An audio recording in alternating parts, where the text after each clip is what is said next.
ड्रामे के अगले एपिसोड में मुस्तफा के बाबा को भी ऐसा ही लगना शुरू हो जाता है कि इस घर का खर्चा शर्जीना चला रही है। उन्हें नहीं मालूम कि ये तो मुस्तफा के कमाए हुए पैसे हैं जो उसने एक गेम कंपटीशन में जीते हैं। लेकिन मुस्तफा के बाबा, जो कि मुस्तफा को हमेशा से एक नालायक और कमअक्ल इंसान समझते हैं, उन्होंने कभी भी मुस्तफा से ये एक्सपेक्ट किया ही नहीं है कि मुस्तफा कुछ कर भी सकता है। अगर मुस्तफा कुछ ऑनलाइन चीज की बात भी करता है तो उनके माँ बाप को ये एक फ्रॉड लगता है। मुस्तफा की अम्मी तो अपने हावंद के कान भरने से नहीं रहती। वो कहती हैं कि हमारा बेटा कुछ करता नहीं, घर में खाने को कुछ होता नहीं, क्या हम अपनी बहू की कमाई खाएंगे? क्या वक्त अब यहाँ पर आ चुका है कि बेटों के बजाय बहू अब हमारे घर का निजाम चलाएगी? आपको कोई ना कोई फैसला लेना होगा। मुस्तफा मजदूरी करे या कोई काम करे, कुछ तो उसे करना होगा। उसकी बीवी की कमाई मैं तो नहीं खाऊंगी। मुस्तफा के बाबा वो अपनी बीवी को खूब समझाते हैं, कहते हैं कि शर्जीना के सामने ये बातें मत करना, उसका दिल टूट जाएगा। वो मेरे लिए दुआइयाँ लेकर आई है, घर का राशन लेकर आई है, क्योंकि उसे हमारे घर के हालात मालूम हैं। अगर मुस्तफा नहीं चला रहा, हमारे घर के हालात को ठीक नहीं कर रहा वो, तो शर्जीना तो करेगी ना। जिंदगी गुजारनी है उसने यहाँ पर, वो ऐसा कैसे कर सकती है कि फारग बैठी रहे? वो एक खुददार औरत है, इसीलिए कभी भी अपने घर वालों को नहीं बताएगी हमारे बारे में, लेकिन इस घर में खुशियाँ जरूर लाने की कोशिश करेगी खुद मेहनत करके। इसीलिए ही तो उसने जॉब के लिए अप्लाई किया है और उसकी जॉब भी लग गई है। जानती हो ना कि वो एक पढ़ी लिखी लड़की है। इस तरह अगर वो फारिग घर पर बैठ गई तो तुम्हें क्या लगता है कि मुस्तफा उसकी जरूरियात को पूरा कर पाएगा?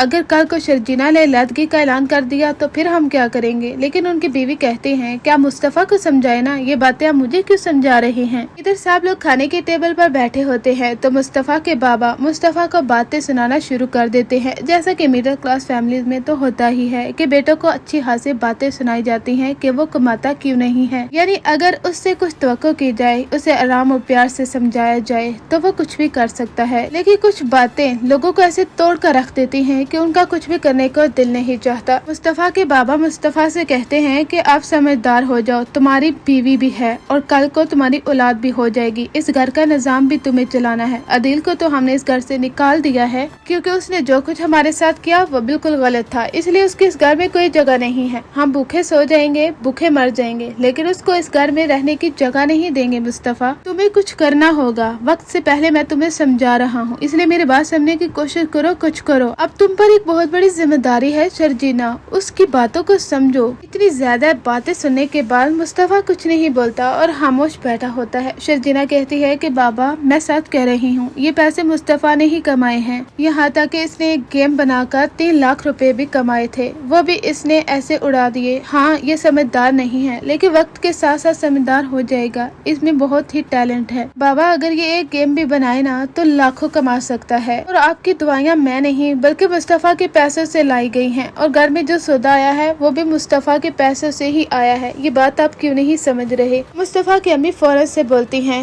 कि तुम्हें क्या लगता है कि हम बेवकूफ हैं? हम इस तरह की कमाई नहीं खाते। अगर मुस्तफा ने तुम्हें बोला है कि ये सब कुछ कहो और हम यकीन कर लेंगे कि मुस्तफा हमारा बेटा अब कमाना शुरू हो गया है, तो ऐसा नहीं है लड़की, इसे समझाओ। मुस्तफा को काफी गुस्सा आता है कि शर्जीना के समझाने पर भी उनके माँ बाप राजी नहीं हुए। वो नहीं समझ रहे कि मुस्तफा भी कुछ कर सकता है और ये पैसे उसने ही कमाए थे। मुस्तफा कमरे में चला जाता है। शर्जीना उसे समझाने की कोशिश करती है। वो कहती है कि मुस्तफा तुम फिक्र मत करो, सब हालात बेहतर हो जाएंगे। इन लोगों को तुम पर ट्रस्ट नहीं है, लेकिन वक्त गुजरने के साथ साथ ये तुम पर ट्रस्ट करेंगे। फिलहाल वो तुम्हारे जाहिरी हुलिये को देखकर ऐसी बातें कर रहे हैं। तुम्हें ये साबित करके दिखाना होगा कि तुम कुछ कर सकते हो, और मैं भी देखना चाहती हूँ अपने हस्बैंड को कामयाब होते हुए। मैं तुम्हारे बारे में बातें नहीं सुन सकती, तुम्हें कामयाब होते हुए देखना चाहती हूँ। मुस्तफा कहता है कि अब मेरा भी जिंदगी में कुछ करने का दिल करता है, क्योंकि शर्जीना पता है क्या कि आज तक मेरे माँ बाप ने, मेरे भाई ने, किसी ने भी मुझसे कुछ एक्सपेक्ट नहीं किया। यही वजह है कि मैं भी ऐसे ही जिंदगी गुजारता चला गया। लेकिन शुक्र है कि अब मेरी बीवी है जो चाहती है कि मैं कुछ करूं और मुझसे कुछ तवक्को रखती है। आगे जाकर तो इस ड्रामे में काफी ज्यादा लड़ाइयाँ भी होने वाली हैं, जब अदील रुबाब के साथ इस घर में आएगा और कहेगा कि मैं भी इस घर में रहना चाहता हूँ, ये मेरी बीवी है रुबाब। उसके बाबा कहेंगे कि यहाँ से चले जाओ, लेकिन उनकी माँ की वजह से आखिरकार अदील को रहने की जगह दे देते हैं। ड्रामे में ट्विस्ट तो उस वक्त आता है जब अदील घर का खर्चा चलाता है और मुस्तफा कुछ नहीं करता तो उसे दोबारा से ताने दिए जाते हैं। इसी दौरान अदील और मुस्तफा की लड़ाई भी होती है। अदील मुस्तफा से कहता है कि मुझे तुमसे ये तवक्को नहीं थी, किसी और लड़की के साथ शादी करने कर लेते। आह शर्जीना का इंतखाब ही क्यों किया है तुमने? मैंने इसे छोड़ दिया था तो तुमने इसके साथ शादी कर ली। आह तुम चाहते क्या हो? यहाँ पर इन दोनों के दरमियान काफी बड़ा झगड़ा हो जाता है। मुस्तफा के बाबा कहते हैं कि क्या मैं इस दिन के लिए पैदा हुआ हूँ कि तुम दोनों बेटों को झगड़ता हुआ देखूं? आगे जाकर आप ये भी देखेंगे कि मुस्तफा को घर से निकाल दिया जाएगा और उसे हर वक्त ताने ही दिए जाते हैं कि तुम आवारा हो। मुस्तफा तो तंग हो ही जाता है और वह घर छोड़ने का फैसला कर लेता है। शर्जीना कहती है कि मैं भी तुम्हारे साथ जाऊंगी। मुस्तफा कहता है कि मैं रोडों पर धक्के खाऊंगा तो क्या तुम भी मेरे साथ इस तरह रोडों पर हवार होती फिरोगी? शर्जीना कहती है कि हाँ, मैं भी रोडों पर तुम्हारे साथ इसी तरह से हवार होना ही पसंद करूंगी क्योंकि मैं तुम्हारी बीवी हूँ। तुमने भी तो मुश्किल वक्त में मेरा साथ दिया था मुझसे शादी करके, तो क्या मैं अभी तुम्हारा साथ ना दूं? इस मुश्किल वक्त में मैं तुम्हारे साथ ही जाना चाहती हूँ। मैं नहीं चाहती कि तुम इस तरह अकेले रहो। इस तरह दोनों ही घर छोड़ देते हैं। आगे जाकर आप देखेंगे कि मुस्तफा अपने गेमिंग करियर को ऐसे आगे लेकर जाएगा कि अदील से भी बड़ी कंपनी उसके पास होगी। अदील के पास तो है ही सब कुछ अपनी बीवी का दिया हुआ। शर्जीना और मुस्तफा की केमिस्ट्री आपको कैसी लग रही है? कमेंट सेक्शन में जरूर बताइए।